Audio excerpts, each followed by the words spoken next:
Hi friends, నా videos కానీ మీకు నచ్చినట్టయితే please like and subscribe my channel. ఈరోజు నిండు నూరేళ్ల సావాసం సీరియల్లో ఏం జరుగుతుందంటే, అమరేంద్ర ఫ్యామిలీ మొత్తం కొడైకెనాల్ వెళ్తుంది. బాగి పిల్లలు అందరూ కలిపి అనామికతోని రాతోడు అందరూ కలిపి మేడ మీద గాలిపటాలు ఎగరేస్తూ ఉంటారు. బాగి చాలా ముచ్చట పడుతుంది అందరూ గాలిపటాలు ఎగరేస్తూ ఉండటం వలన. పిల్లలు కూడా చాలా ఆనందంగా గాలిపటాలు ఎగరేస్తూ ఉంటారు.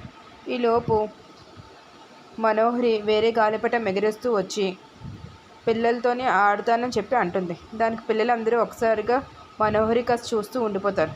అనామిక, రా, నువ్వు కూడా నాతో ఆడుదుగా, నన్ను ఓడొద్దుగాని అని చెప్తుంది.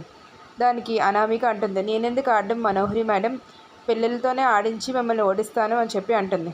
వీళ్ళతోనా నేను ఆడేది అని మనోహరి అంటుంది. దానికి అంజు అంటుంది, ఏంటి మనోహరి ఆంటీ, మీరు మాతో ఆడితే ఓడిపోతారని ముందే ఆడనంటున్నారా ఏంటి అని అంటుంది.